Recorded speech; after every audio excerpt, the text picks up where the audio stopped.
Jennifer, thank you. Sure. Welcome committee members, liaisons, and members of the public to the Legal Services Trust Fund Commission Executive Committee meeting. Thank you for joining us. We will begin at 11:01 a.m. We are using Zoom with the goal to foster a more inclusive environment and effective meeting. If you would like to comment during the meeting, please use the raised hand feature. To use the raised hand feature by phone, dial *9 on your phone's dial pad to raise your hand, and the same to lower your hand. Please utilize this tool to virtually indicate that you would like to speak in order to help the chair facilitate the discussion.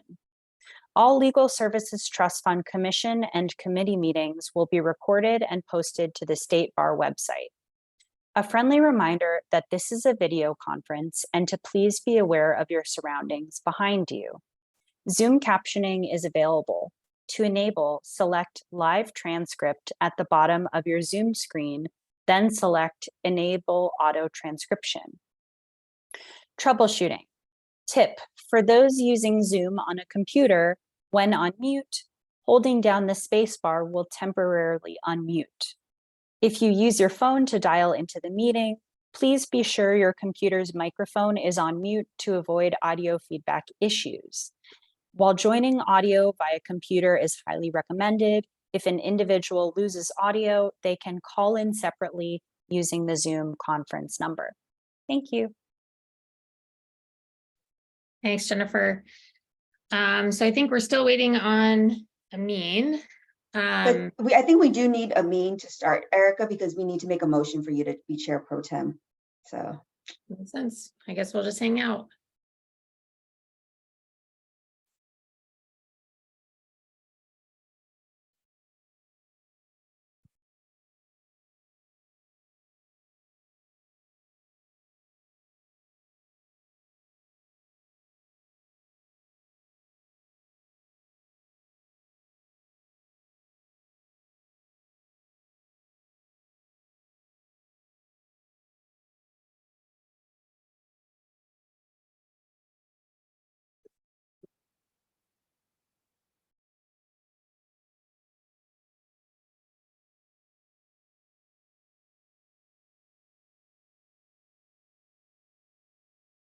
hi, everyone. Just sorry, we're waiting for Amin to join so that we can make quorum. He's at another State Bar meeting right now. So I just asked the staff to cut that meeting because we're in a public meeting that needs to begin.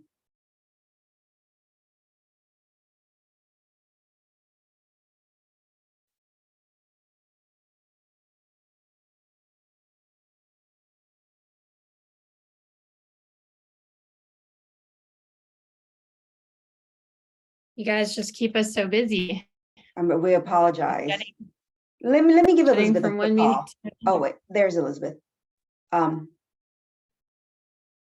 Hey, Elizabeth. Hi, I'm so sorry. Our other meeting ran long. Amin should be joining shortly. Yes, because we need him. Okay, there he is. Okay.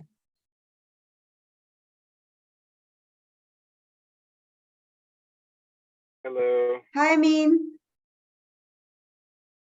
Hi, sorry about that. We were having a very substantive discussion about the pro bono allocation. And no problem. You made us a little bit nervous because we do need quorum today. And so welcome everyone to today's Legal Services Trust Fund Commission meeting, Executive Committee meeting.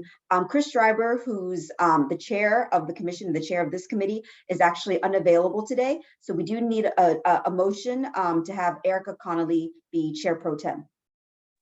I'll move for Erica to be the chair. I'll second. Okay, and then I'll do a quick roll call. Schreiber, Al-Sarraf, Present. Connolly. Yes. Okay, great.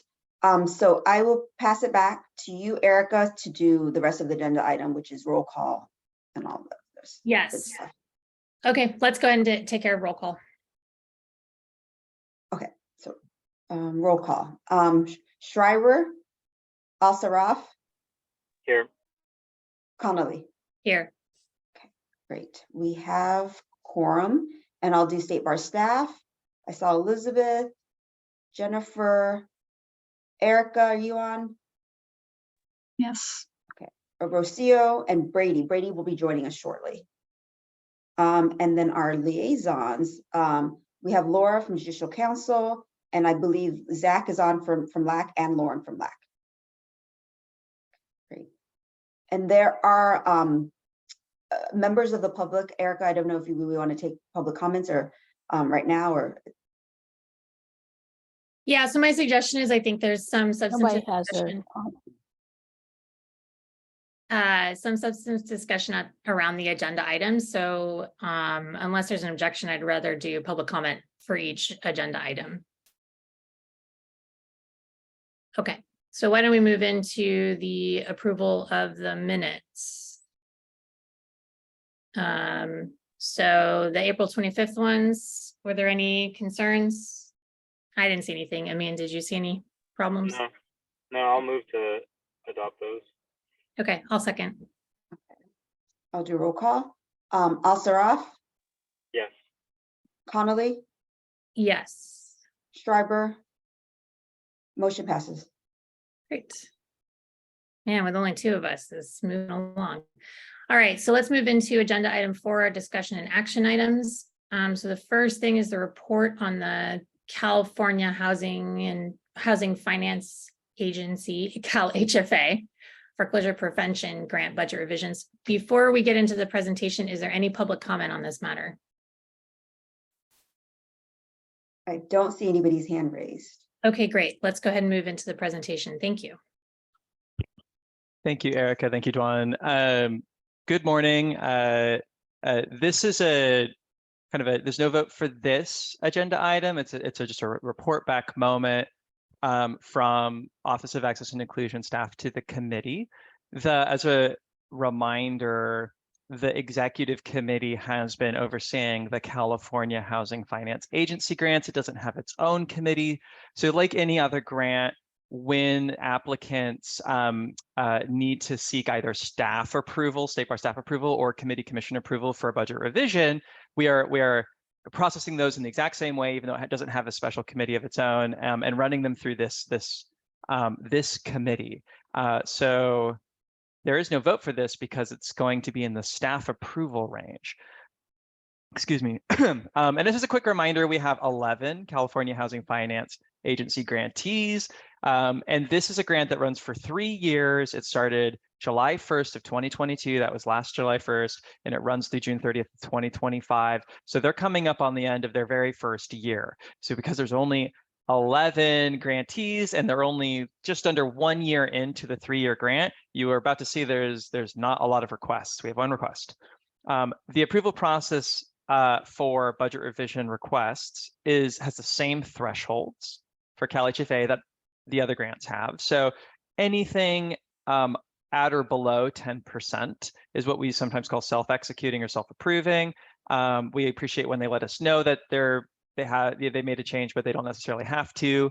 Anything exceeding 10%, under 25%, state bar staff can review and approve and notify the relevant committee commission, and anything at or above 25% requires committee and commission approval. For the first year of this 3-year grant, the State Bar received 1 request to revise a California Housing Finance Agency budget. This request is from Public Counsel, and it falls in the 10 to 25% budget revision range. I'm just going to show my cards early. Staff has approved it. Here is the information about Public Counsel's request. Their grant was for $1 million. Their original grant is for $1,190,000. The revision amount is, and for multi-year grants, we look at the movement of dollars between rows of the budget, but also between years of the budget. So it's a 3-year budget. So if they move dollars between years, or they move it from personnel to rent or something, that all counts. The revision amount is $275,000, $49. That's 23.1% of their original award. They provide an explanation. It's mostly the result of challenges with hiring. They have communicated in writing to staff that although the personnel spending will be lower for this grant, their deliverables will not go down. They're already ahead of where mathematically, you think they might be with their deliverables at the 1/3 mark. So they don't anticipate falling behind on deliverables, but they do think they can basically do the same amount of work with less staffing.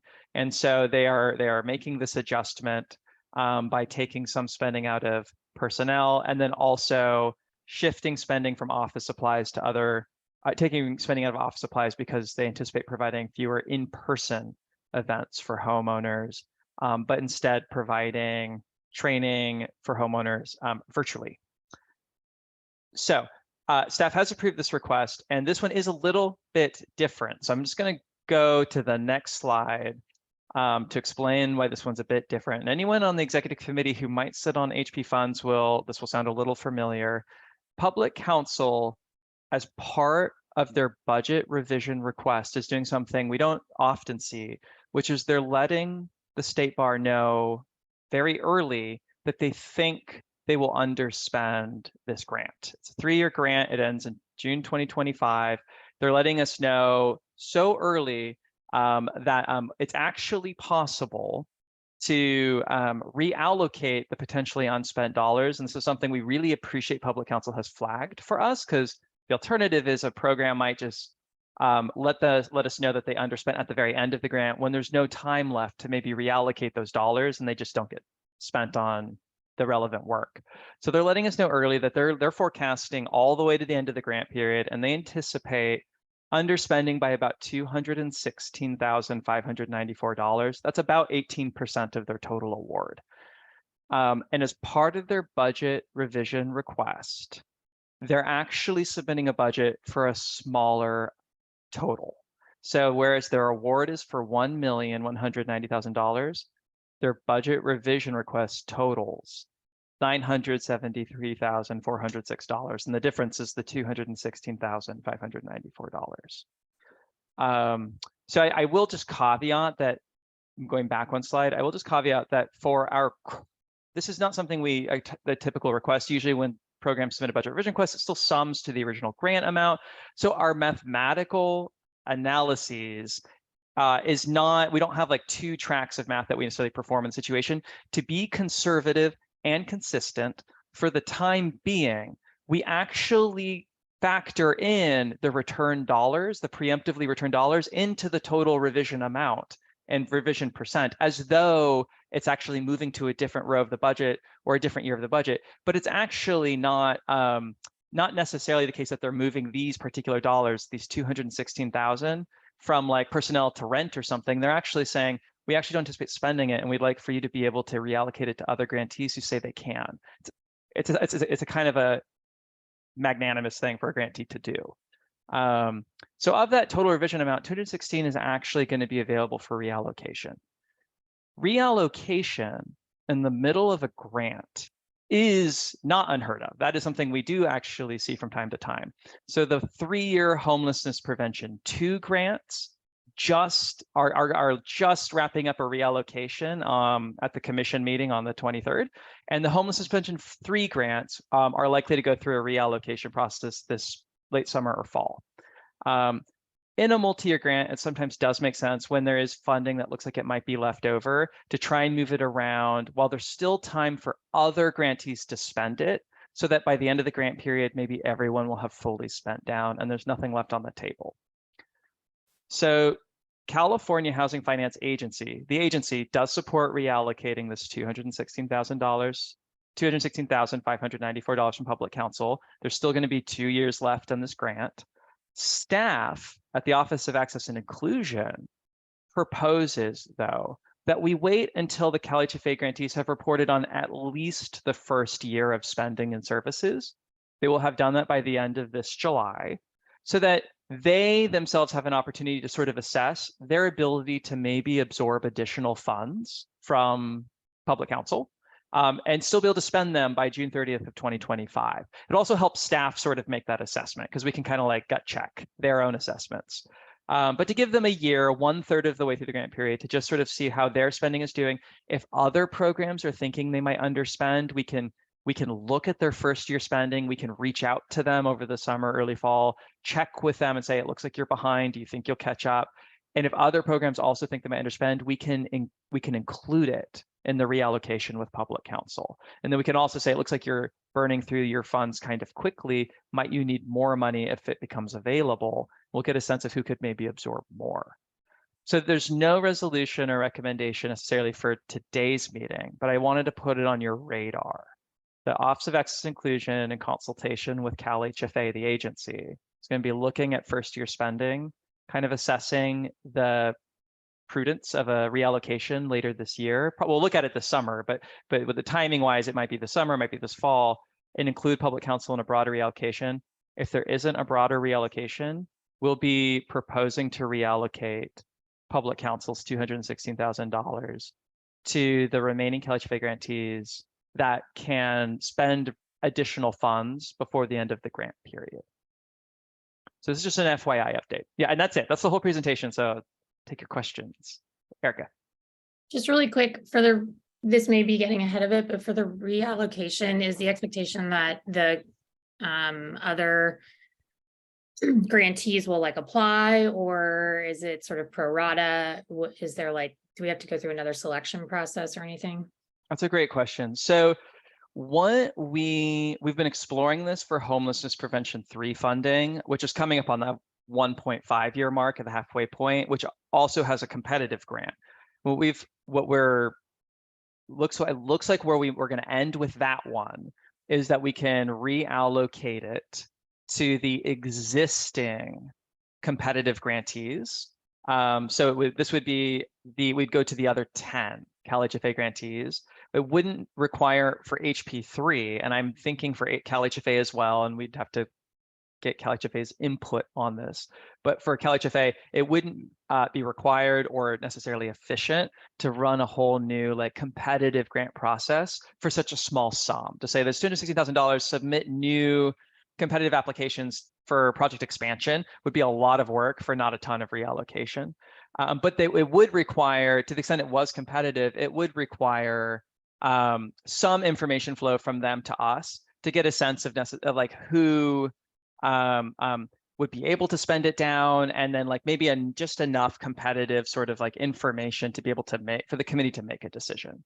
So we have to like kind of put a pin in it and sort of see where everyone's at. And there aren't a lot of grantees, so it won't be as a heavy lift as it would be for like homelessness prevention grants. I believe they're like a dozen or 11 or something like that. So okay, I'll just wait to see what the plan is. I just wanted to check in and see if that had been resolved yet, but sounds like we're waiting. And then for just to make sure the committee kind of has the background for this, because it's important for us as staff to just make sure you sort of have the full story. The request to kind of return funds, it's not necessarily, it's like accept lower payments would be the most accurate accept lower payments in the future for the next 2 years of the grants would be the most accurate way of describing it. But essentially it's kind of like avoiding the need to return funds down the road is something that we really appreciate public counsel bringing to us. The reason this they realized they might underspend is they were going through their federal single audit. CalHFA is a federal grant, or it's sourced with federal dollars, and their HP3 grant is also sourced with federal dollars. And they spent enough in federal funding during their fiscal year to need to file the federal single audit, so the federal filing, and we collect that to look at it. And as part of that process, they have had to correct some timekeeping practices to make sure that federal reporting is accurate, which they have since done. And as part of that internal review, have come to the realization earlier than they might otherwise have that they might underspend. And so they're trying to do the right thing by letting the committee know in advance. So I just kind of wanted to make sure you had the procedural history of it. Okay. Yeah, very grateful that public counsel is ahead of the game on this and has communicated with us, and we appreciate their, or at least I appreciate their consideration in making sure these very important dollars get spent by someone who can spend them. And the last thing I'll say is, because this actually just one of my colleagues just chatted this to me for the sake of accuracy. So you get hot off the presses. We're still looking into statutory interpretation wise, I assume like state bar contract wise, into whether we can reallocate competitive funds without having another request for proposals process. So we're still looking into that. So I guess at the committee's meeting in the near future, when we've been able to assess spending during the first year and we're kind of circling back on this item, I hope to have an update for you about that. But I don't mean to take up any more time unless there's any other questions. Okay, thank you. Thanks, Chris. Yeah, thank you. I would just, my only contribution to this is I'm curious to know the answer, and I think since rules committee stuff is on front of mine, might be useful to kind of keep an eye on this and make sure it's clear going forward if this ever happens again. What guidelines we can put in place and maybe which ones we want or should. Yeah, thank you, Min. Yeah, it's a good point. I'm on the budget modification and carryover working group, and we haven't sort of dealt with this particular issue, but it is one that we should definitely consider as we move that rule forward. Thanks. Yeah. Well, and I think it also maybe relates to, and we've already kind of finalized the rule on the RFP. Crystal, that was Crystal's, she's a staff member, but perhaps that working group can reconvene for some of these tail end issues. Probably would tuck in nicely there. Great. All right, thank you guys. Okay, our next agenda item is an update on the governor's May revised state budget. So before presentation, is there any public comment on this matter? Okay, hearing none. Dawn, you want to give us the update? Yeah, I just have a really quick update, and then also just to let you know that when I agendized this, the Senate and the Assembly hadn't released kind of their proposals, and yesterday, hot off the presses, they released versions of their budget act, and it's in line with the we need to look at it a little bit more carefully, but at least the numbers are in line with what the governor released in May for his revised budget proposal. So just I'll back up a little bit. In January, typically the governor issues like a preliminary budget, and then in May he issues a revised version of that budget. And so in January, the governor had allocated about $6.1 million for care court funding that will go again through the Judicial Council to the Legal Services Trust Commission to issue as care court funding. The May revise increases that number to about $22 million. And then we have heard separately from the Department of Finance that care court amount. And again, that 22 million is just for cohort 1, and then they're adding also Los Angeles, who is moving up their start time. So $22 million for the 7 counties plus Los Angeles. And then in the following budget year, when it goes statewide, it's over $50 million, and then that's a partial year. And then for year 3 and onwards, it should be 60 million plus. So that's the update on the care court. On EF side, no changes. It's about $35 million, and that's consistent with base EF funding from last year. We are not getting a new distribution of homelessness prevention, nor are we getting a new distribution of consumer debt. And we knew this going in, so this is not a surprise, and we were anticipating that. So that's the budget update. Great, thank you. Amin, do you have any questions? No, thank you. Okay, thanks for the update. Great, why don't we move to number 3, the update on the IOLTA revenue projections. And again, is there any public comment on this matter? I don't see anybody's hand raised. Nobody has their hand raised. Great, thank you.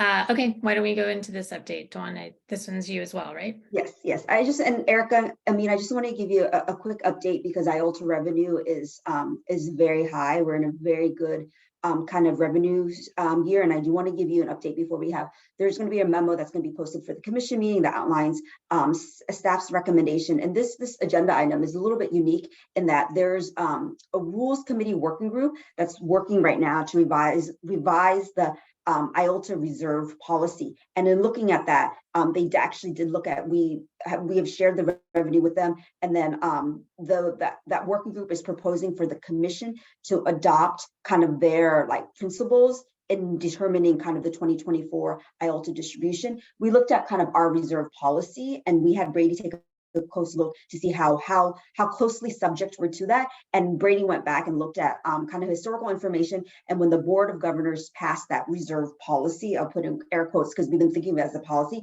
but it really is more guidelines. They approved kind of the distribution for that year. And then in the memo, there is like what you call guidelines to it. I think the last, since that's been passed, the commission has viewed it as a policy more than it should. And so Brady said we actually are not subject to that policy. And so we can use that as guidelines, but if the commission so chooses, they can actually adopt for the 2024 distribution, the working group's recommendation and those kind of principles while we wait for that to go through formal public comments. I wanted to give you guys that backdrop, but the memo for the IOLTA distribution will have that background in there as well. So let me show you a spreadsheet with some numbers, and then I'll walk you through it just at a high level.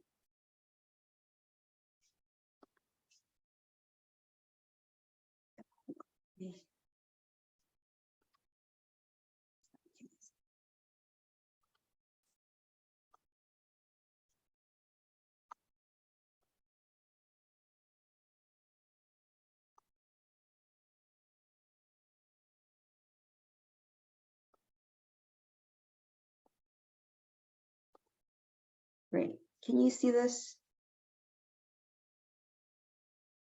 Can you see this? Sorry, Erica, can you see this? I Yeah, can't see it. sorry. No problem. Okay, great.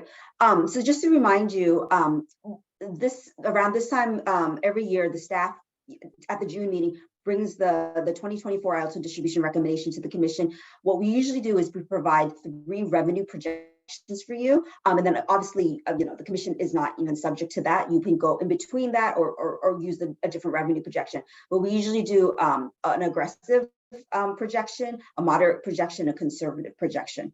So I'm going to focus on the moderate projection because usually that's the staff recommendation. That will be the staff recommendation again this year, and usually the commission follows somewhere in line in that moderate.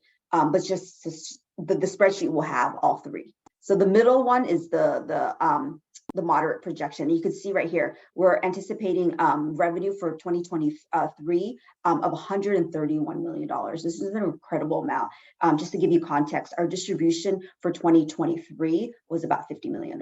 So this is the distribution is going to be very high depending on what the commission does. And at our aggressive, we're at about $146 million, and even at a conservative, it's $116 million. So I'm not going to walk you through every line item, but I'm going to scroll down here. So one of the recommendations from the IOLTA Reserve Working Group is to determine the following year's kind of grant distribution based on the total kind of net assets at the end of the previous year. So what would be different is rather than projecting revenue for like this year and in the past, what we've done is project revenue for next year, and then the commission comes up with like what they want to do. That working group now is proposing to take kind of what we are receiving as kind of a baseline for what will be distributed next year. And in doing that, we won't run into cash flow issues. The staff won't be making a projection of 20 months in advance. It'll just be for the 3 quarters. And this is actually, if we are to do it, this is a good year to do it because programs won't feel, if we're in a low revenue environment and we did that, they would feel like an additional cut. And if you do it in this environment where revenue is really high, they're not going to feel that change. It won't impact their allocation, or they won't feel that impact their allocation. And then what the commission then will decide is how much to hold back in terms of reserves. And one thing that the working group identified is that the commission and staff as well has really been conflating the idea of cash on hand and then the idea of reserve. We've been using it really interchangeably since the late 90s, for the last 10, 20 years, as the commission has kind of developed guidance and worked with determining a distribution. So the working group is suggesting that we really keep those 2 things like separate. So there's a cash on hand because we need to have cash on hand, obviously, to issue our quarterly checks, but then we need to think about reserves in terms of like having reserves so that we can like dip into when to smooth out revenue, or to increase the reserve when revenue is high like this, so that we know in a few years when revenue drops, that the commission can then pull from that and kind of smooth out fluctuations in IOLTA distribution. So then the commission will have kind of discretion in how much it wants to hold back. And that working group is proposing for the commission this year, because revenue is so high, to hold back $25 million. And that working group also has a maximum of holding back, of building reserve up until to $25 million. So the recommendation is to hold back $25 million. So if you go with that recommendation and you go with the moderate scenario, we will be distributing $109 million for 2024. So still a really large increase. I believe it's about 115, 116% increase over 2023.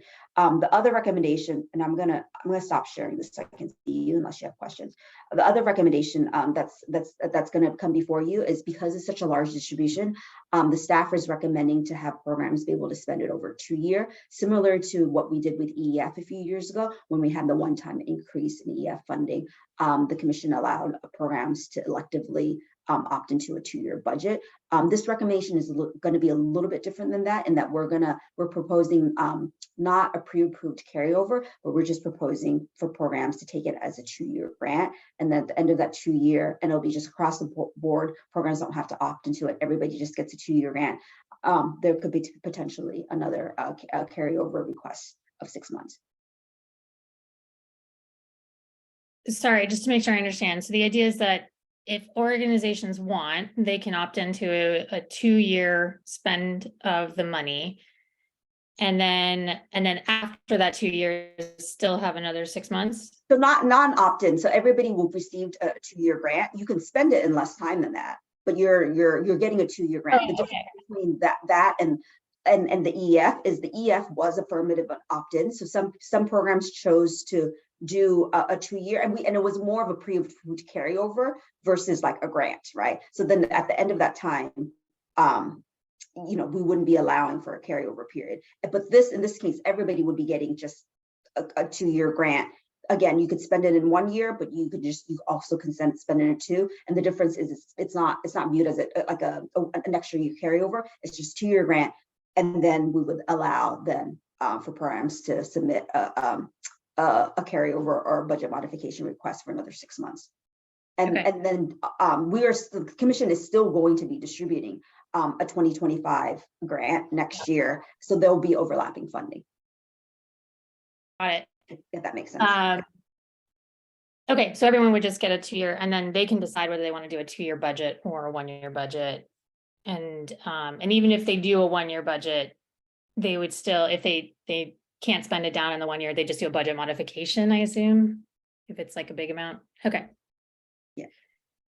Makes sense to me. I mean, I think it's great that we have all this money, but yeah, it's kind of a lot of stuff, that they have to kind of absorb. So. And there are, our grant stream, our funding sources have been, it's been really, really great, especially with IOLTA and pretty stable from other, but their programs are not, they're not doing as well with other funding sources. There's been cuts in already philanthropy foundation funding that relies a lot on the smart stock market. Again, we've heard anecdotally, so I don't have like statistics for you, but anecdotally, there have already been cuts on the foundation side. We know that there have been some federal cuts. There's potentially a cut to LSC. I'm getting a little bit more information on that, and hopefully we will share with you at the commission meeting. So there are cuts elsewhere. It's just our funding sources have been really great. That's great. Amin, do you have any questions or comments? No, I think it's great that we've got this funding. I like the idea of filling up those reserves as quickly as we can so that they're there for future years. And I'm interested if there's anything else that comes from the discussions about other things that we might be able to do with added funding to kind of create perpetual funds or consistency going forward. Yeah, it's too bad we don't have kind of an endowment, right? We sort of talked about that in the past, and something for us to maybe give some broader thought to, because that would be nice to smooth out some of the the less prosperous years. We don't have an endowment, but our investment income has been really great, even with our government bonds. We're racking in between $2 or $3 million in investment alone from just IOLTA. And again, the government bonds, safe investment in line with state bar policy and all that good stuff. But it's been great. Yeah, that's great.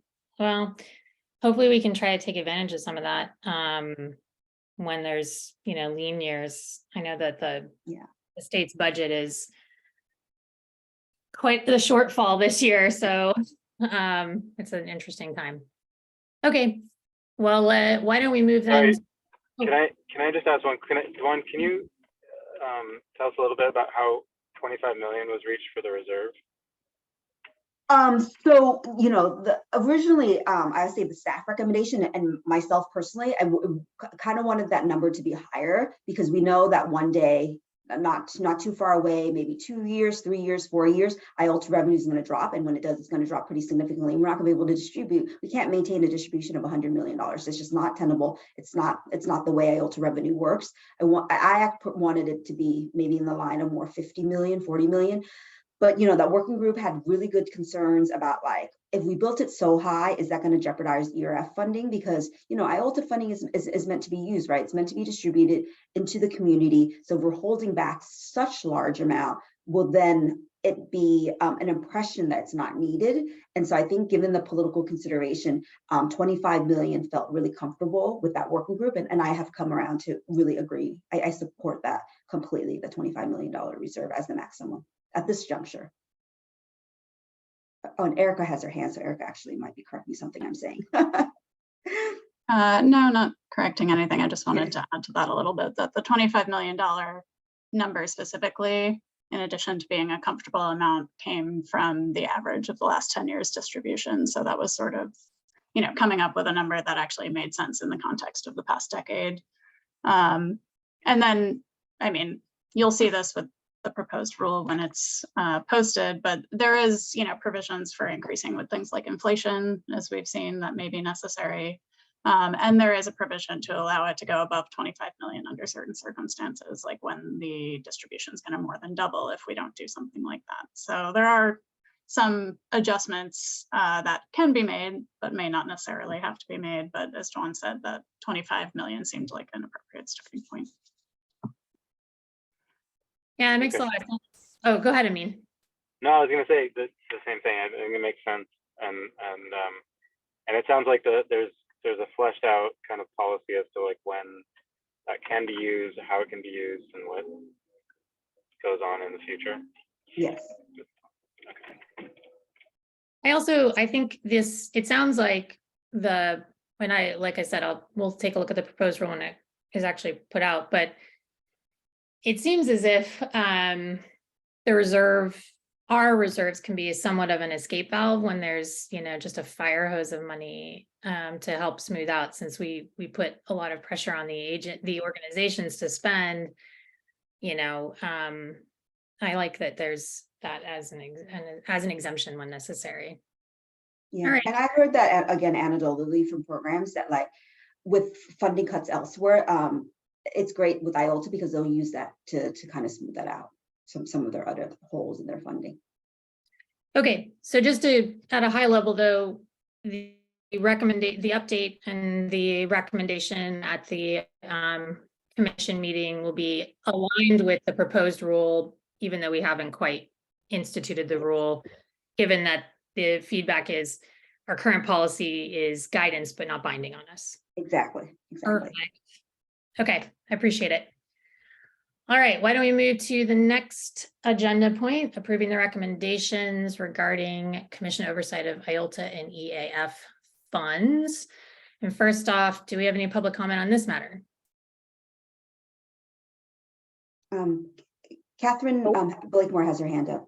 Erica. Okay. Let's go ahead and.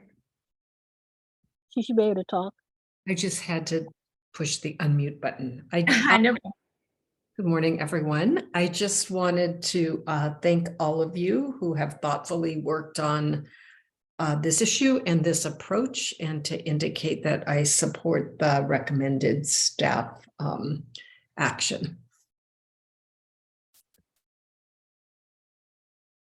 Great. And just to confirm, Catherine, are you here in the position from the Access Commission?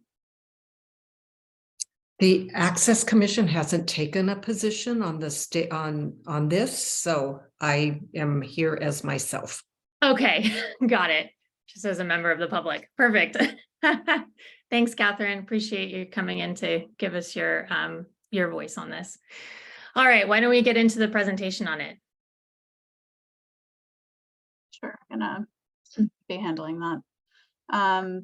So just wanted to, since I don't think this topic has been addressed at the executive committee, a little background on loan repayment assistance programs and sort of the progress that's been made to date, to give you context for today's recommendation. So you all might recall that back in 2021, a number of advisory bodies, the Trust Fund Commission, the Council on Access and Fairness, and the California Access to Justice Commission started a working group to focus on loan repayment assistance and loan forgiveness options that might be viable to either support or to establish in California for attorneys. Their main goals were, recruitment and retention of attorneys of color in the profession, as well as mitigating turnover and vacancy rates in civil legal aid. So this working group spent a lot of time sort of researching and discussing loan repayment assistance, and last year had a proposal that actually made its way to the legislature and was included in the budget for a loan repayment assistance program that would cover all civil legal aid attorneys in California. It was a $55 million 5-year project that would have been partially supported by the State Bar to be administered by the Student Aid Commission, but most of that funding would have come from the state. And it was included in the budget, but then was removed by the governor on final review. So after that point, the working group reconvened late last year to brainstorm some alternatives to keep this initiative moving forward. At that meeting, the Access Commission had proposed a program where they would request funding to administer an LRAP themselves, also requesting the ability for grantees to use equal access funds in order to make loan repayment assistance payments on behalf of their employees. The benefit of doing this instead of just supporting employers to do this themselves is the idea that it would be a tax-free benefit. If employers have their own LRAPs, which some of them do, oftentimes those are taxed. And so the benefit of the payments is reduced. So the Access Commission proposed their program that would allow the money to be routed through them and basically increase the impact of the loan repayment assistance. So the working group had talked about that proposal.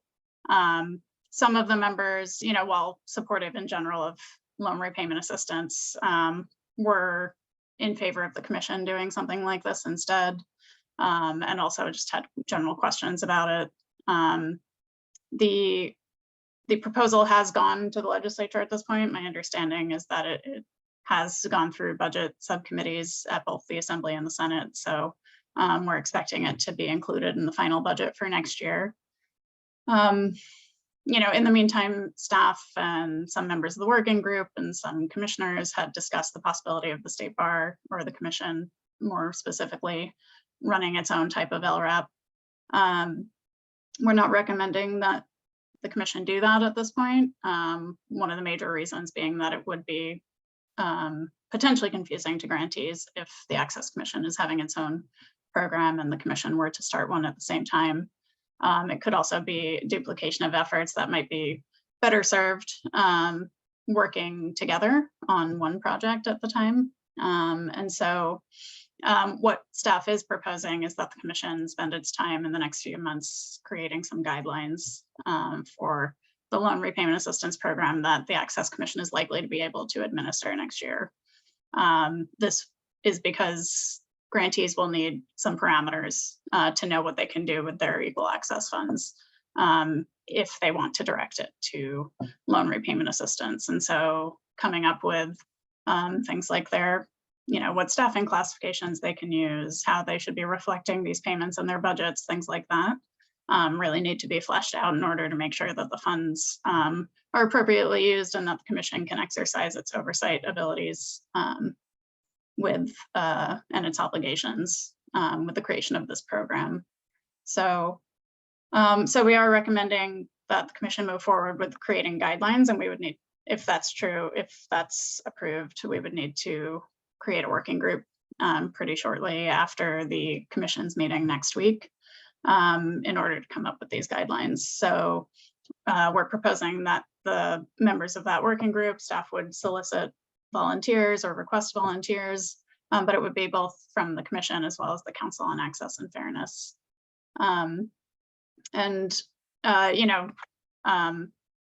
We've also spoken with the Access Commission, and there's desire to partner on this going forward.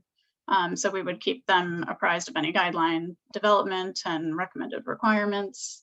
I believe that the Access Commission has invited members of the Trust Fund Commission and the Council on Access and Fairness to participate on their advisory board for the LRAP. And then also that there would be joint efforts for things like press releases or any webinars to help orient grantees to this new process and this new opportunity for them.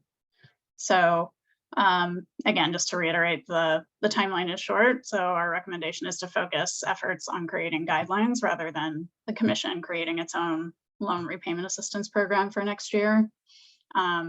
But in the event, for some reason, if the Access Commission's proposal were not approved and included in the budget, then the commission should consider creating an LRAP, because this is, regardless of who is administering it, it is seen as an important recruitment and retention tool for legal aid. So I have a proposed motion, but I don't know if there's any discussion on that first. Go on. Yeah, I just wanted to add that the Access Commission's LRAP program, they're collecting sources, and it's not just from state bar funding. I think they're going to be soliciting foundation funding, and also perhaps using programs can opt into also use IOLTA. So the guidelines that the commission would be developing, if it goes in that direction, would be not just for EF but also for IOLTA as well. And then just to emphasize what Erica said, the staff, we kind of struggled with this recommendation, but we do want it to be as seamless and as easy for programs to participate as possible, because we think that this will actually help with recruitment and retention. So if we go down this path, we do really want to partner with Access Commission to, again, hold joint webinars, because there's kind of two coins to this, right? There's one is what are the guidelines for our IOLTA and EF grants, and then for programs and attorneys, like what is the maximum amount of money that can be statutory. So I mean, there's pieces that like both the Access Commission will hold and the commission will hold, but I think if we come together and we present them at the same time to programs, that will make it the easiest possible instead of feeling very disjointed, because there are going to be just a lot of a high volume of questions that will be coming out. And I think doing that and partnering together will be probably the optimal kind of level of assistance that we can provide to programs. And at the end of the day, that's what we want to do, right? Is to support our programs and to support the attorneys that are working there. And so this is why we have landed on this recommendation. Thanks, Dawn. Lauren, you have your hand up. Yeah, I just wanted to provide a comment on behalf of the legal aid programs themselves. We would also support the staff recommendation. I would echo a lot of what Erica and Dwan just stated, that this is a really important recruitment and retention tool for programs, and we want it to be as simple as possible for them. They would have a strong preference for not having to deal with two separate LRAP programs, not only because that could be twice the administrative work to do two programs, but it will also be complicated figuring out which of their staff are funded by which funding source and can go through which LRAP program. So there'd be a strong preference from programs to just streamline this, make it as easy as possible for them to take advantage of this great benefit that will really help with recruitment and retention. Thanks, Lauren. Amin, do you have any questions? No questions. I think it makes sense.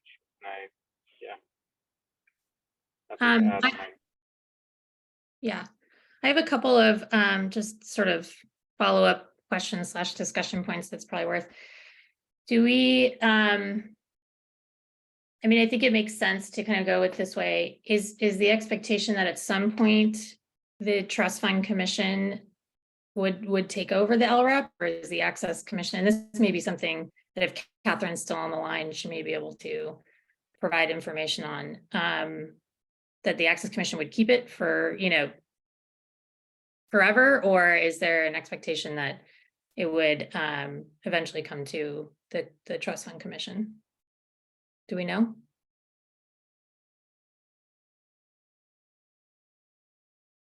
I don't know the answer, but Catherine has her hand raised. Okay, it'd be great if we could. Yeah, Catherine. I think if we communicate, Yeah, the access commission. I'm sorry, what? Oh, I said, I understand that you're not speaking on behalf of the access commission, but to the extent that you have any helpful information on that question.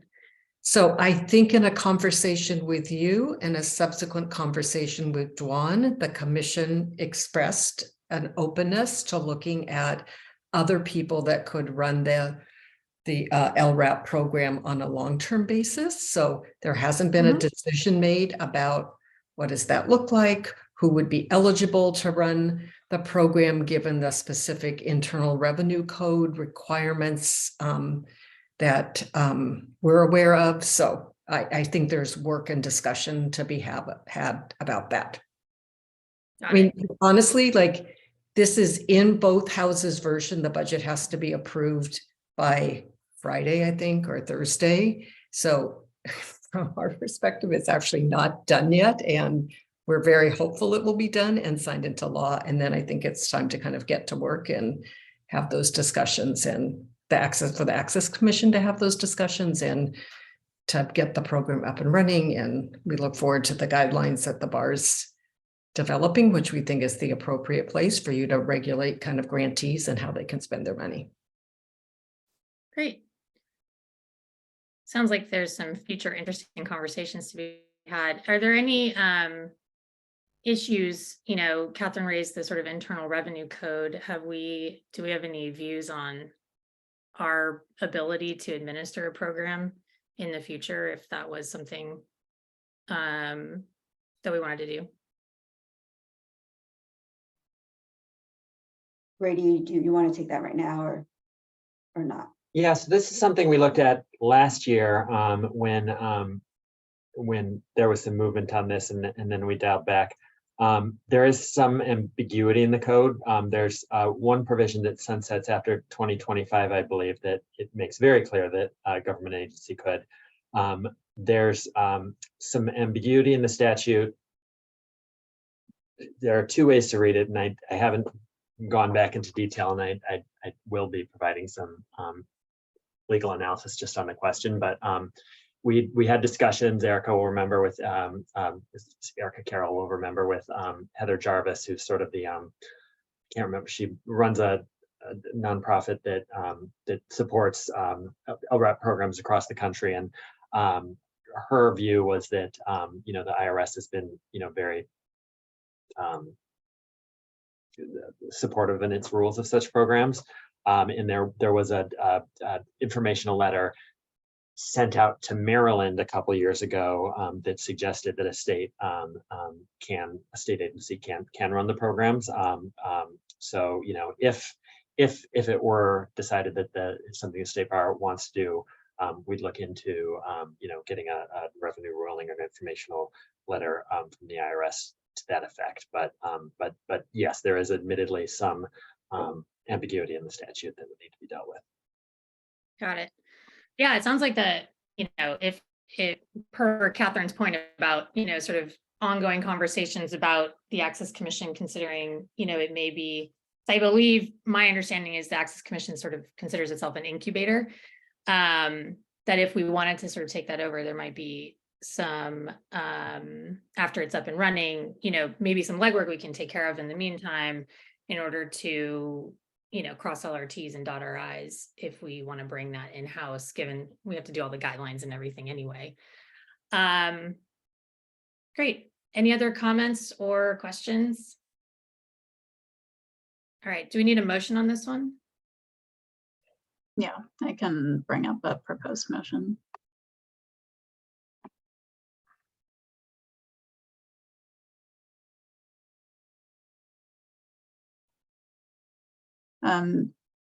So the recommended motion is that in anticipation of California Access to Justice Commission securing a statutory change to allow Equal Access Fund funds to be redirected to an LRAP program, the executive committee would recommend for the commission to develop guidelines regarding the use of those funds.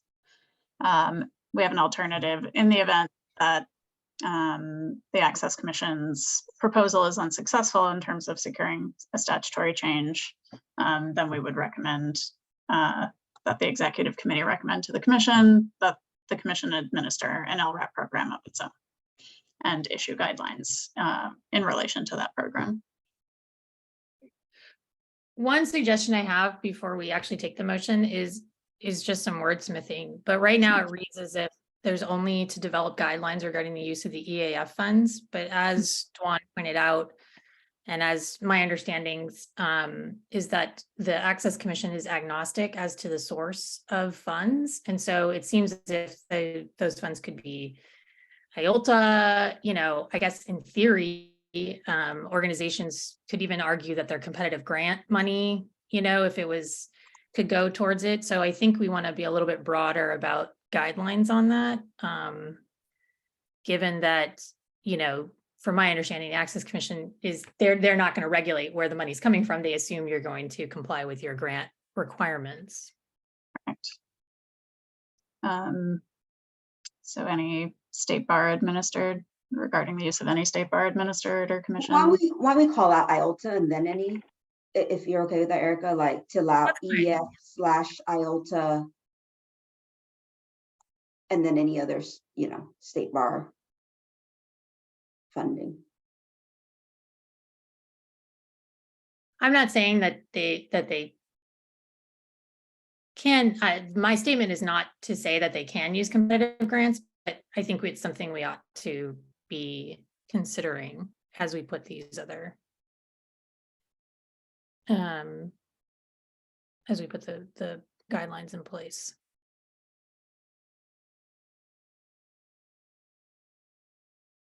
Okay. And then the expectation would be there would be like a working group. Yeah. Okay, what's the timing on this? When we need these guidelines to be done? August. And that's a hard deadline because that's when we release budget. So we need it. So when we release budgets, we can say, here are your budget guidelines, and this is what you can budget for and what you can't budget for. So then the expectation would be there'd be a working group, and then what would it go back up through a committee or straight to the commission? It goes straight to the commission, and the working group is not like a formal sub-entity. So the working group will be working with staff, and then the recommendation from that working group will go straight to the commission at the August meeting. And then right after that, if the commission approves, we'll issue it to programs and hold a webinar and do all the technical assistance. With Access Commission? Yes. Awesome. Yeah, I like the idea of kind of a joint presentation on everything and joint press releases. I think that's a good way to, accomplish the seamlessness that seems to be the goal at the end of the day here. Okay, thank you for making the amendments. Amin, anything else from you? Or anything? No, that was going to be my only comment as well. And I guess,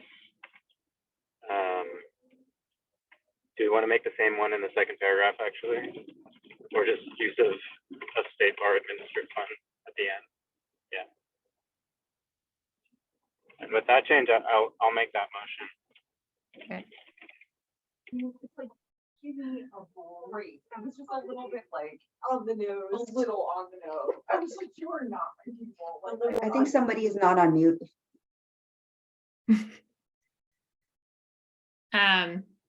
Okay.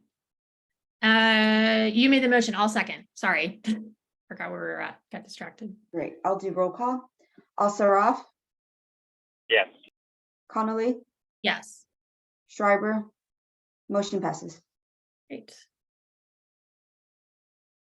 All right. I would like to just also say thank you very much to staff for all the work on this. I know this was a difficult and thorny issue, and I appreciate all of the work that they've done. And, I'm very grateful to them. So thank you. All right, let's move to the next one. Discussing the recruitment of new legal services trust fund commissioners. Right. I'll just give an update on where we're at in the process, and then wanted to get your guidance on how we would like to proceed. So as you recall, SB 211 that passed a couple years ago provided kind of a different appointment structure for the Trust Fund Commission. It used to be just the State Bar Board of Trustees, the Judicial Council. Now the commission itself has a few seats that it appoints, and also there are some legislative appointments. So for the Trust Fund Commission itself, there is one client eligible position that will be open starting this September for the 2023 to 2024 term. How we have dealt with it, and last year was the first time that the commission kind of had appointments. We're running a concurrent kind of appointments process with the State Bar. So the State Bar collects all the, it's one application, but as staff for the commission, I review on behalf of the State Bar Board of Trustees, as well as for the commission, and then it deviates from there. The State Bar Board of Trustees, their recommendations, they have what they call board liaisons to determine kind of who they want to appoint on the State Bar side. There's three commission open seats on the State Bar side. Those appointment liaisons bring the recommendations to the Board of Trustees at the July meeting, and then that gets approved. On the trust fund side, what happens is I do preliminary review of the application. Last year, I also sent the application, and last year there's 2 co-chairs. This year I sent all the applications to Chris. We have narrowed it down to 3 viable client eligible members. What we did last year is, I don't know if you recall, there was a nominations committee, but then that got disbanded, and we moved towards a working group kind of process. There were two commissioners last year that then interviewed the candidates along with myself, and then that working group of 2 commissioners brought the recommendation to the Trust Fund Commission as a whole. I wanted to get, because this is not codified anywhere, we don't have it codified in any process, but is that how the executive committee would like to kind of handle it this year, in terms of having a working group interview, review applications, and then bring recommendations to the Trust Fund Commission in August? And then if so, who would you like to suggest to be on that working group? And then I should share that Amin is an applicant, and so for conflicts reason, it should probably not be Amin on that working group. And then Erica, I know that you've recused yourself because you have a close friend or colleague with contacts. So if that still stands, then I think Erica and Amin, the 2 of you would be out. Yes. Yeah, I just, had recommended that a friend apply, and there's no good that comes if I'm part of the selection process. So I'm fine with the working group. I think that makes a lot of sense. I'm not sure there's I think it's good to have a couple commissioners involved in like interviewing, and also to answer questions that applicants may have. Yeah. Do you have any concerns with that plan? No, I would suggest, and I would suggest that we, to the extent that we can, and to the extent that we can get people to volunteer, I think it might be a good idea to try to have it be kind of a rotating thing, maybe on an annual basis or every 2 years, that the working group consists of different commissioners, and maybe that's something that we can try to build. The reason is I like the idea that, number one, folks who are applying are being recruited and interviewing and giving feedback about their experience. Maybe are not necessarily the same people every year. And not that they have been, but maybe this is something we could put into kind of the policy or the plan for what we do, is maybe even requiring commissioners to serve on the nominating committee at once, at least, a working group, because I think that feedback is good. And I think it also might be helpful to get commissioners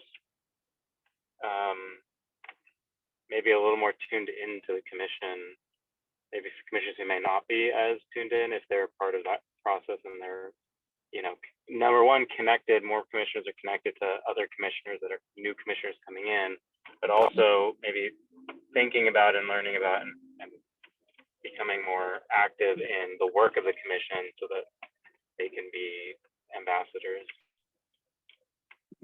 And this is only our first cycle, and I guess maybe one thing that we can do is perhaps the executive committee can come up with a more formal proposal that can codify an official process. So we don't have to do this from year to year. We just have something standing and then that's what we apply. So last year that working group consisted of an executive committee member that was moving, Chris was on it, that then moved to the chair. But then this year, because both Amin, you and Erica, one of you will be moving to the chair position and you're both not going to be on it. We don't have that, like, we can't model it completely like last year, if that makes sense. So are you, Amin, suggesting that we just open it up to the full commission? Because I do have it agendized in terms of an update for the commission next week, and we can solicit volunteers there. And you know, these working groups are, the way they're structured, that is that they have to be kind of staff led for it to be Bagley-Keene compliant. So it can solicit kind of volunteers, and then the staff we can just select. Or if you guys have people that you want to suggest, the other option is to reach out, and I can reach out either before next week's commission meeting or after. However, I mean, I'll take your lead on how you want to deal with this. I don't currently have anybody in mind, but I maybe I can give some thought to that and let you know outside of the meeting, Dwan. Is that? Yeah, just okay? drop me an email, give me a call, and then if not, if I don't hear from you and Erica, then, or even if I do, maybe we should still solicit volunteers, and then regroup after the commission meeting. Yeah, I mean, I generally think it's good to try to solicit volunteers, just because you don't know what, there might be some people who have like an interest in this, and you know, it might be good, but I will also give some thought to it, and I'm sorry that I'm unavailable to help on this one, but was more excited to try to bring new and interesting people. No, thank you for that. And we 2 seems to be a good number. We have kept working groups to 2, and for interview purposes, having more than 3 seems like a large crowd. So the 2 plus me seems to be a good number for interviews. it makes sense. And now that I think about it a little bit more, I probably shouldn't recommend anybody for this round since I'm an applicant. Good thinking. I mean, it's like, I'm really good friends exactly with this person, so they should definitely be on the working group. So they told me they want me on the commission every So what I do is I'll offer it up as any volunteers, and then Erica, if you have any kind of recommendations, and I'll check with Chris too once he's back in the country, if that works with him. Yeah, that sounds good. Okay.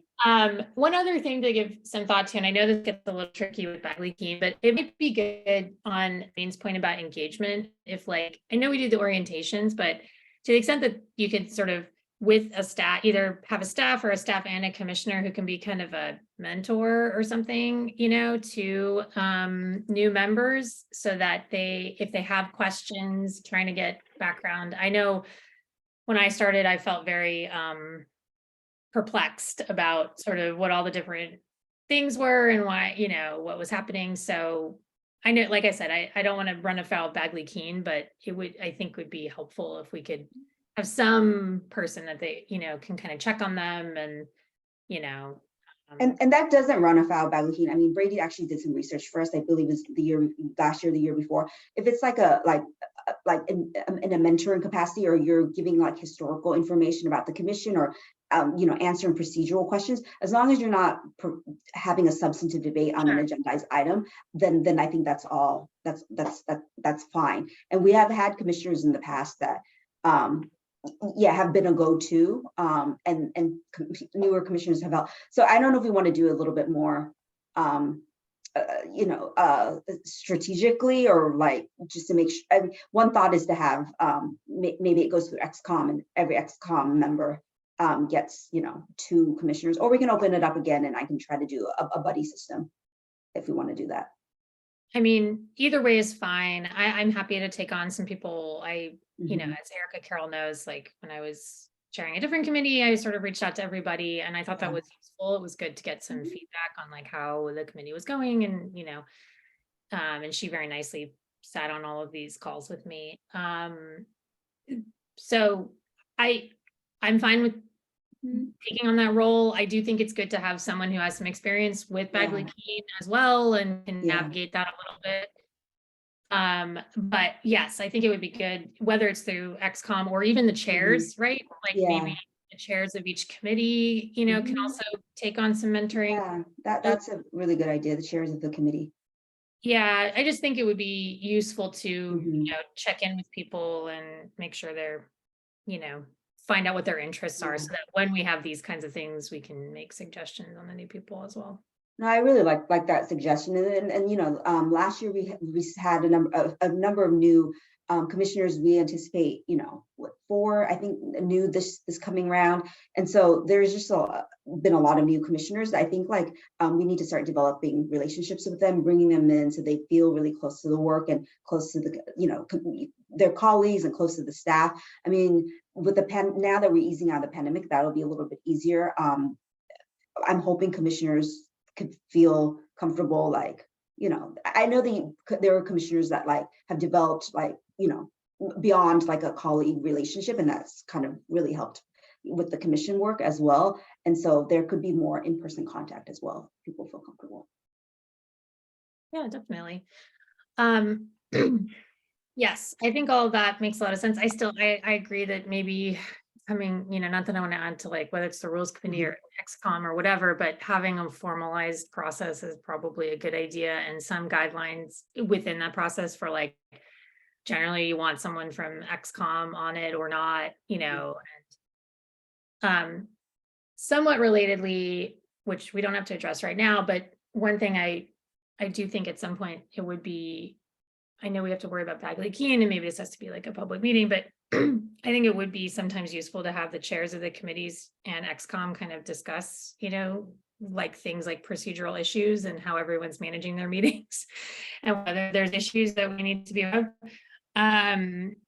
or that they need to be aware of. So I don't know how to solve that problem, but I know that has come up for me in the past. We can agendize it, Erica. I mean, if we hit the Bagley Keene numbers and it's all the committee chairs, maybe plus XCOM, what we could do is just agendize them and maybe even have that as an in-person option.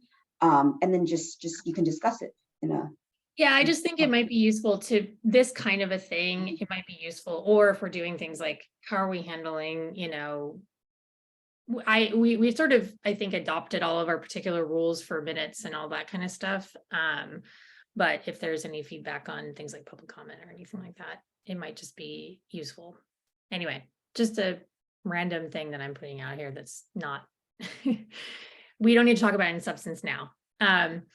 Okay, is there anything else that you need from us on the recruitment of new commissioner?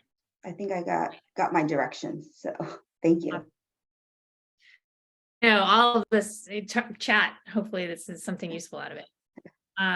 Okay, and then the last one is our June 23rd, or our last agenda item is the June 23rd meeting agenda, the preview. Yeah, I just want to preview it for you. I'll be brief.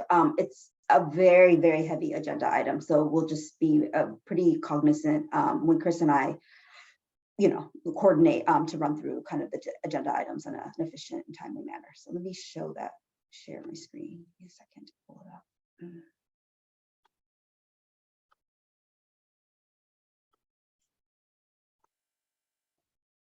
Whoops, I'm pulling up the wrong one. Excuse me.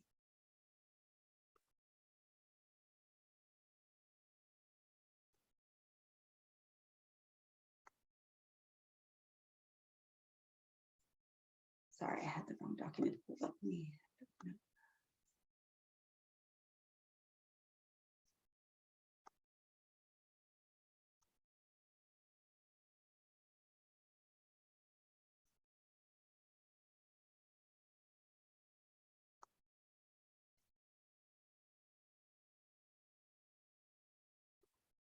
Can you see this now?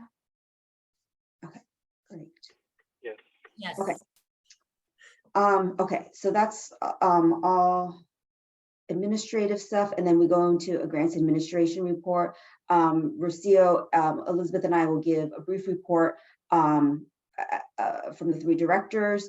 Michael and I will give a report on the audit. And we actually we're subject to a few audits, but the one that's statutorily required, we got a clean audit. We're waiting for our single audit. We do actually expect a small finding with the single audit, just to share with you. It's around, we have to check sam.gov, and we checked it, but we didn't check for a compliance field. So again, very correctable. If that comes before the commission meeting, we'll post it. And if I have something final, then I'll share it orally as well. But at least for the annual audit, that was a clean audit. So really thanks to our finance team for working with the state bar finance team to get us that result. But Brady's going to be on vacation, but Raul's going to be stepping in that day to provide us OGC support. And he's going to be providing a very brief conflicts of interest policy, 5 minutes, just to remind everybody what conflicts of interest and when you should recuse and when you should abstain and all that good stuff. Then the big agenda item for this meeting is the 2024 IOLTA distribution recommendation. I expect probably about half an hour for this agenda item. Elizabeth's going to present on evaluation project plan on behalf of Crystal, who's on vacation. Okay, then we move to executive committee, and then Erica will then present on behalf of the executive committee on the item that she just presented today. We'll repurpose the memo today to say from the executive committee to the commission. Again, this 6.2 will be the application process that we just discussed. That's when also listed volunteers. Rocio and Chris will provide an update on provisional licensee grant awards. And again, we've already issued those awards. So we're just right now in it's a report on kind of the outcomes of that grant that's already been finished. Then Chris will do the public counsel and CalHFA update again that you heard earlier today. Then moving into IOLTA and EF grants. The other big agenda item for this meeting is to approve recommendations regarding audit related issues from the Eligibility and Budget Review Committee for the upcoming application. Then we have a link. Dawn, I'm sorry to interrupt. It looks like one of the agenda items got Oh yeah, I don't know why it got or removed. What But was there the should other also be an agenda item for approving California Women's Law Center's late reported budget revisions and carryovers. Thank you, Erica. I don't know why that got removed, but yes, so that's coming from the Eligibility and Budget Review Committee. Then the new Care Court Grants Committee are going to be reporting on where they're at in the RFP application. Then we move into HP grants, and these are one is a report on the supplemental funding, and then another one is on the reallocation process, and then spending reports. And then the Rules Committee has 3 topics it's going to report on. So this is where we might be dealing with a crunch. And so if there is a time crunch here, the priority would be for the IOLTA reserve policy to go first. And then if we have time, we'll do 10.1 and 10.2, the review process, and then Brady and Raul's agenda item on fee generating work. I'm hoping we'll have time for all 3 pieces. As you know, the Rules Committee agenda items can sometimes be technical, and I like to budget about 10 minutes for each of them because we don't like to, it's not hashing out again of the Rules Committee, but enough for the commission to feel comfortable with that. But it does sometimes go over, and that's where we'll feel kind of usually towards the end of the meeting, crunched a little bit for time. And I don't want to shortchange it. So if we do, then 10.1, 10.2, we'll just wait until the August meeting. And then we have our liaison reports from Judicial Council and LAC, and those are usually about 5 minutes each. Okay, and that's it. I don't know, Erica, I mean, if you have questions or feedback. A lot. None for It's me, a lot. but It's yeah, a very heavy agenda item. Normally June is heavy, but this is a particularly heavy year just because of Care Court funding and kind of all the nuances of our various. I mean, our grant program has just expanded so much. It used to be that IOLTA and EBR committee and then IOLTA distribution was the 2 like main one. Now we've added, like you used to saw, like 7, 8 additional agenda items. And this meeting's in person, right? This meeting is in person. There's a State Bar San Francisco option, a Los Angeles State Bar Los Angeles, and also remote option. We're keeping the remote option for all the meetings moving forward. Oh, yeah, totally. That makes sense. Are there other meetings before that meeting that day? Like is EB&R? Is there an EBR? No, that happened already, right, Erica? Like, No, it's this Friday. right, that's this Friday. Okay. So we're not, no commissioners are sort of rushing from one. to Not the- that day, but there is a rules committee meeting. My dates are like, I'm not remembering. That's Really Wednesday. Wednesday. I should know that too. Yeah. That's fine. I know in the past I've rushed from one to the other. And so I Yeah, we're just was trying not to curious. stack them now, just because it's so difficult for the commissioners and also for staff to run from one meeting to another. Is there anything you need from us or any issues or questions on the agenda? That's it. Just usually, I mean, I know the executive committee is asked for the preview, and so happy to provide that preview so you're not kind of, Surprised? Yeah. Great. Are we doing any is there Bagley Keene training also, or is that later in the year? I just saw the conflicts of interest, so I didn't know if we also or if that's later. Brady and I usually do it once a year, and I can't remember right now. I'm sorry, my brain today is really foggy. What meeting that goes under? Brady, do you remember? Because we do it once a year. Maybe that's when the new term begins. I'm thinking. I'm sorry, I missed. A Bagley Keene training. You know, I think you guys usually do it like in December. Is that what it is? Okay. I think so. Thank you. I'll have to Okay. check that. I thought sometimes we've done it just as part of the COI. We do it in the commission context too, because there are commissioners that have questions and it's helpful as a reminder. But No, I I'll check mean, the calendar. I know thought it was we- all one presentation, Yeah. like the one we're going to give on. I think it's all in that same deck. Is I'm it the just same gonna one too? Okay. update it from last year. Okay. If that's the case, otherwise we'll do it separately. Okay. We'll do whatever we did in the past. Okay, that's fine. I just couldn't remember. I thought they were together, but I wasn't. But I honestly, I can't keep track of. I just know I've been trained on both of them at some point and wasn't sure if they were both getting this time. But it makes sense to do something after the new commissioners come, although I'm sure they get their own independent training and orientation. Okay, I don't have any other questions about this. Thank you guys so much. I mean, how about you? Any comments or questions? No, nothing else. Thank you. Great. And do we have, I guess my one last question is, does it seem like we have quorum for next week? We should. Kim, do you have the numbers off the top of your head? How many people have? Oh, sorry. I mean, I need to know if you're coming, and I haven't heard from one other person. Busted, I mean. I know, but yeah. Yes, there's a chance I might have to leave the meeting early, but yes, I'm planning to do it. So will that be remotely for you? Yes.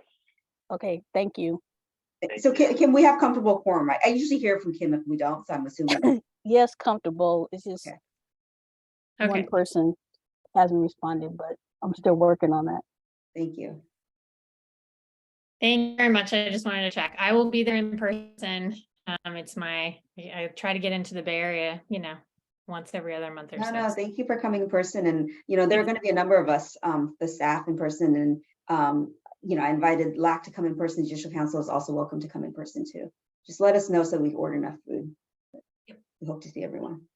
Awesome. Okay. Well, I think that's all. If that's all we have for the agenda, I think we can head out. Thank you all. We're done early. Look at that. Thank you for sharing today, Erica. Oh yeah, no problem. Thank you. Thanks, Amin. Hopefully things are going well with family and everything. Thanks, Erica. All good. Okay. Thanks, everybody. Take care. All right. We'll see you guys Have a next good week. one. Thank you, everyone. Bye. Bye. Bye.